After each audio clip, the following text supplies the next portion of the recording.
Paris. 1837. The city hums, not just with the whispers of revolution and romance, but with the frantic pulse of progress. Science is the new religion, its high priests draped in the robes of academia, seeking dominion over the very forces of nature. Gas lamps push back the night, steam engines promise tireless labor, but some ambitions claw deeper, into realms man was perhaps never meant to tread. Forget the glittering salons and the bohemian cafes for a moment. Look closer, into the shadowed corners, behind the locked doors of prestigious institutions like the Royal Academy of Medicine. Here, cloaked not just in lab coats but in secrecy, a clandestine circle gathered. Physicians, chemists, men driven by a terrifying, intoxicating question. Could death itself be reversed? We think of Frankenstein as fiction, a gothic tale spun from Mary Shelley's brilliant mind. But truth, as they say, can be far stranger, and infinitely more disturbing.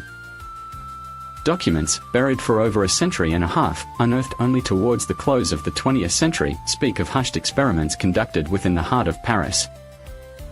Experiments that aim not just to understand life, but to reignite it. The year is 1837. Galvanism, the strange power of electricity to make dead muscles twitch, is more than a parlor trick for these men. It's a key. Combined with potent, newly discovered chemical compounds, perhaps, just perhaps, the spark extinguished by death could be forced back into its vessel. The objective was audacious, blasphemous even. Resurrection. They needed subjects. Not frogs or rabbits, but human cadavers, freshly departed. The city morgue, overflowing in those turbulent times, likely provided the raw materials, procured through means best left unimagined. Discretion was paramount. Failure meant ruin and disgrace.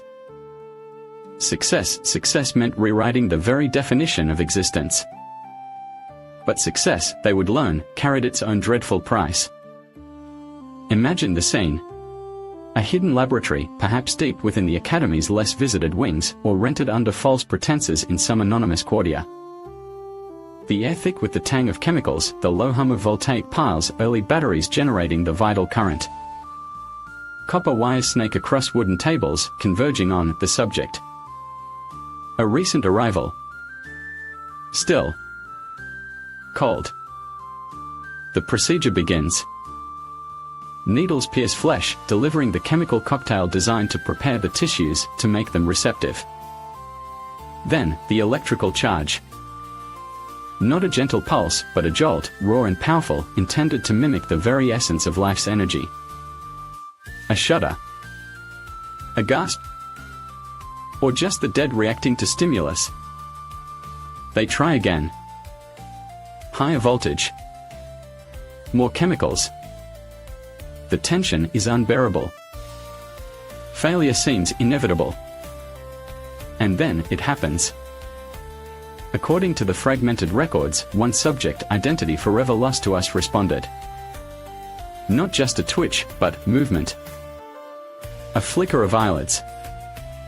A shallow, ragged breath drawn into lungs that had been still moments before.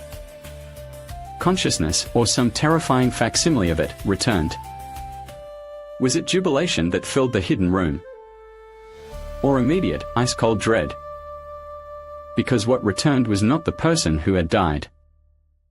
The initial moments might have felt like triumph, a shattering victory over the ultimate adversary. But the victory soured, rapidly, horrifyingly. The resurrected subject was wrong. The accounts speak of profound confusion quickly spiraling into something far darker. Strange mental afflictions manifested. Paranoia. Aggression.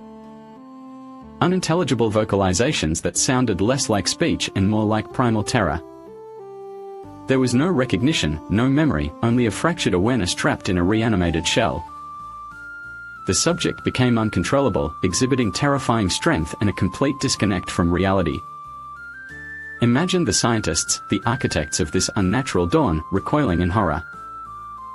Their creation wasn't a miracle, it was a monster, a grotesque parody of life. Their quest for knowledge had led them down a path ending in madness. What had they truly achieved? Had they recalled a soul, or merely animated flesh, leaving a void where the person used to be, a void now filled with chaos?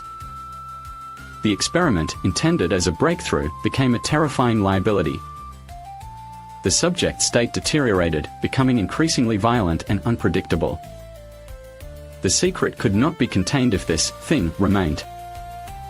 The ethical nightmare was eclipsed by the practical one. How to undo what they had done?